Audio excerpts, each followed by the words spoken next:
The doctor told Elvis he was too sick to perform. His fever was dangerously high and he was hallucinating. But when Elvis heard his fans singing outside his hotel, he made a decision that almost killed him and created magic. It was March 20th, 1974, at the Mid-South Coliseum in Memphis, Tennessee. Elvis was scheduled to perform 2 shows that night for his hometown crowd, always the most important audiences of his career. But in his suite at the Peabody Hotel, the king of rock and roll was fighting a battle that had nothing to do with music. Elvis was dying. Well, maybe not literally dying, but he was sicker than he'd ever been in his adult life. A severe case of flu had turned into something much worse, and his temperature had spiked to 104 degrees Fahrenheit. Dr. Nick Nikopoulos, his personal physician, had been monitoring him for 3 days, pumping him full of antibiotics and begging him to rest. But tonight was different. Tonight something happened that changed everything. 72 hours Elvis had been in and out of delirium. The fever was so high that he was experiencing hallucinations, seeing people who weren't there, having conversations with his deceased mother Gladys, and at one point believing he was back in the army. Elvis was in no condition to perform. Dr. Nick later revealed his temperature was dangerous, his blood pressure was erratic, and he was having episodes where he didn't know where he was. I told him flat out, "If you go on that stage tonight, you could collapse and die in front of 22,000 people." At 6 p.m., 2 hours before showtime, word had leaked that Elvis was sick and might cancel the show. Hundreds of fans had gathered outside the Peabody Hotel, and instead of demanding refunds or going home disappointed, they started an impromptu vigil. They were singing Elvis songs, "Love Me Tender," "Love Me Sweet," "Never Let Me Go." The voices of hundreds of people singing his songs back to him drifted up through the March evening air and into his hotel room. Elvis, even in his fevered state, could hear every word. "You have made my life complete, and I love you so." Joe Esposito, Elvis's road manager, later said that's when everything changed. Elvis was lying in bed, sweating through his 3rd set of pajamas when he heard that singing. He sat up like he'd been hit by lightning. The fever was still there. He was still sick as hell, but something in his eyes changed. But Elvis wasn't listening to medical advice. He was listening to something else. From his hotel room window, 15 floors above Biles Street, Elvis could hear something that cut through his fever-induced fog like a knife through butter. His fans were singing. Elvis stumbled to the hotel room window and looked down at the crowd. Even from 15 floors up, he could see hundreds of people holding candles, singing his songs, hoping he would get better. "They came here for me," Elvis whispered to Joe. "They didn't come here for a show. They came here for me." Dr. Nick, who had been preparing to call the venue and officially cancel both shows, watched in horror as Elvis started getting dressed. "Elvis, you can't be serious," Dr. Nick said. "You can barely stand up." "Doc," Elvis said, his voice but determined, "those people down there are singing my songs because they love me. How can I not sing back? You could die on that stage." Elvis looked at Dr. Nick with eyes that were bright with fever, but clear with purpose. "Then I'll die doing what I love for the people I love." What happened next was unlike any pre-show preparation in Elvis's career. Instead of his usual routine of warming up, joking with the band, and getting psyched up, Elvis was fighting just to stay conscious. His costume designer had to help him into his jumpsuit because his hands were shaking too badly to work the zippers. His hairstylist had to keep stopping to let Elvis rest because he kept getting dizzy. But the strangest part was Elvis's mental state. The fever seemed to be stripping away all of his usual performance anxiety and leaving something raw and pure underneath. It was like Elvis was channeling something deeper than his normal performing self, remembered Charlie Hodgedge, his longtime friend and guitarist. He wasn't preparing to put on a show. He was preparing to bare his soul. The journey from his dressing room to the stage, normally a confident stride that took 2 minutes, became a 10-minute ordeal. Elvis had to stop 3 times to catch his breath and once to sit down because he was so dizzy. His band members were terrified. James Burton, his lead guitarist, later said, "We all thought we were about to watch Elvis collapse on stage, but we also knew there was no talking him out of it." When Elvis finally reached the side of the stage and heard the roar of 22,000 people who had waited patiently for over an hour, something shifted in his fevered brain. "The crowd," Elvis said to Joe Esposito, "they sound like angels." When Elvis walked onto the stage at the Mid-South Coliseum, the audience immediately knew something was wrong.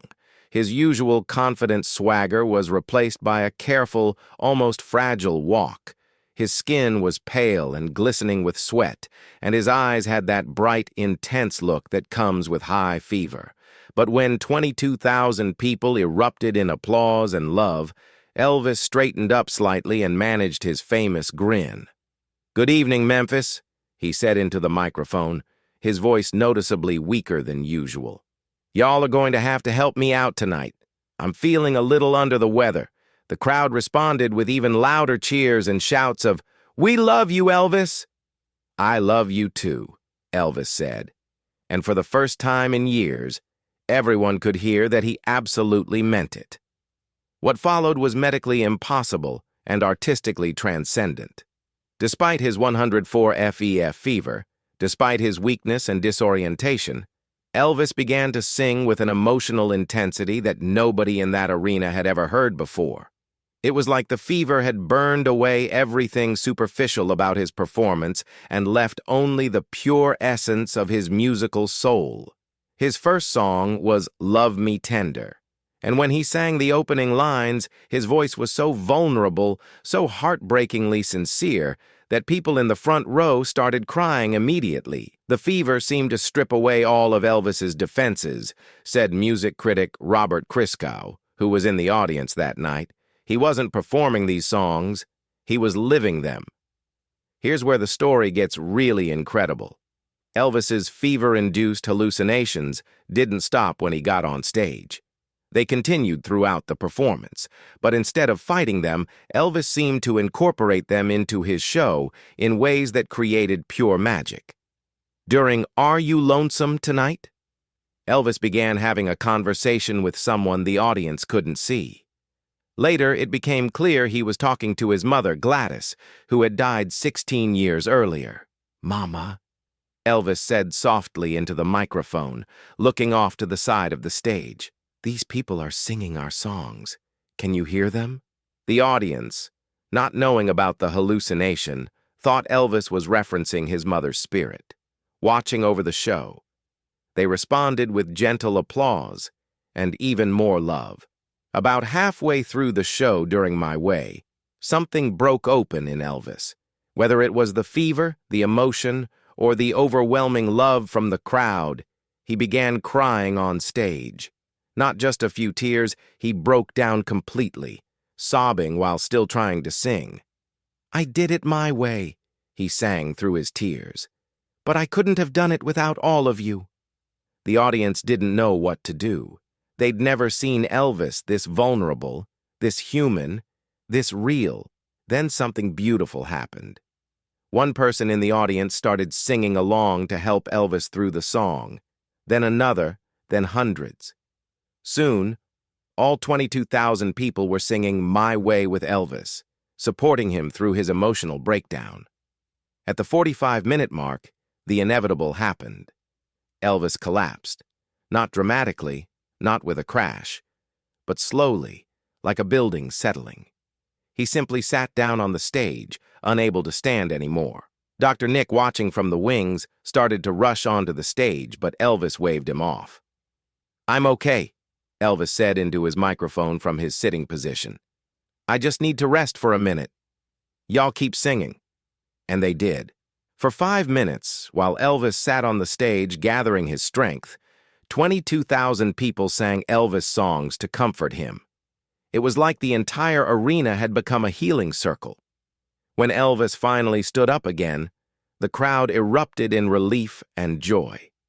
But instead of ending the show or taking it easy, Elvis did something that shocked everyone. He became more energetic. You know what? Elvis said, his voice stronger now. "I came here tonight thinking I was too sick to perform, but y'all just healed me with your love." What followed was the most energetic 30 minutes of Elvis's performance in years. The fever was still there. He was still sick, but the emotional connection with his audience seemed to be giving him supernatural strength. The show that was supposed to last 90 minutes went on for nearly 3 hours. Elvis kept adding songs, telling stories, and connecting with the audience in ways that surprised even his longtime fans. "It was like Elvis was trying to give us everything he had," said audience member Sarah Mitchell. "Not just his music, but his whole heart. You could feel that he was pouring his entire soul into that performance." During Can't Help Falling in Love, Elvis brought several audience members on stage to sing with him. During Gospel Medley, he turned the entire arena into a church service. During Suspicious Minds, he had 22,000 people singing harmony. About 2.5 hours into the show, something remarkable happened. Elvis's fever broke. Right there on stage, in the middle of Burning Love, you could see the moment when his temperature dropped. The glassy look in his eyes cleared, the flush in his cheeks faded, and his energy became more controlled and sustainable. It was like watching a medical miracle. Dr. Nick later said the combination of the physical exertion, the emotional release, and maybe just the healing power of all that love seemed to burn the fever right out of his system. When Elvis finally ended the show, he was no longer the sick man who had walked onto the stage 3 hours earlier. He was healed emotionally and physically. "Ladies and gentlemen," Elvis said into the microphone, "I want to thank you for something very special tonight. I came here sick in my body and sick in my heart. You healed both." The standing ovation lasted for 15 minutes. People didn't want to leave. They had witnessed something that felt sacred, something that went far beyond entertainment. The next morning, Elvis's temperature was completely normal. His blood work showed no sign of infection. Dr. Nick ran every test he could think of and found that Elvis was completely healthy. "I've been practicing medicine for 30 years, Dr. Nick said, and I've never seen anything like it. It's like the fever just burned itself out through that performance." Medical experts who later studied the case suggested that the combination of physical exertion, emotional catharsis, and psychological healing created by the audience's support could have triggered Elvis's immune system to overcome the infection. For Elvis personally, the March 20th concert was transformative. He discovered that his deepest, most vulnerable self was also his most powerful performing self. After that night, Elvis approached his shows differently, observed Joe Esposito. He was less concerned with being perfect and more concerned with being real. The Fever concert taught him that audiences didn't want him to be superhuman. They wanted him to be genuinely human. The entire concert was recorded by multiple audience members, and the bootleg recordings became legendary among Elvis fans. But it's not just the music that people treasure. It's the emotional journey, the vulnerability, and the healing that you can hear happening in real time. "You can hear Elvis's soul being healed through that performance," said Elvis historian Jerry Osborne. "It's one of the most emotionally powerful recordings in rock history." Today, the March 20th, 1974 concert is considered one of Elvis's greatest performances. Not because it was technically perfect, but because it was emotionally perfect. It proved that sometimes the most powerful art comes from our most vulnerable moments, that healing can happen through performance, that love between performer and audience can transcend physical limitations. The story of Elvis's Fever concert reminds us that sometimes our greatest strength comes from admitting our greatest weakness. When Elvis stopped trying to be invincible and allowed himself to be human, he became more powerful than ever. It also shows us the incredible healing power of community and love. 22,000 people didn't just attend a concert that night. They participated in a healing ceremony. Elvis performed thousands of concerts in his career. But the night he was too sick to perform became the night he performed better than ever before. It reminds us that sometimes our limitations aren't obstacles to overcome. They're gateways to a deeper truth about who we are and what we're capable of when we stop fighting our humanity and start embracing it. And maybe that's the real magic of that night in Memphis. Not that Elvis overcame his fever to perform, but that he allowed his fever to strip away everything false about his performance and reveal the healing power of authentic human connection. If this incredible story of vulnerability, healing, and the power of human connection moved you, make sure to subscribe and hit that thumbs up button.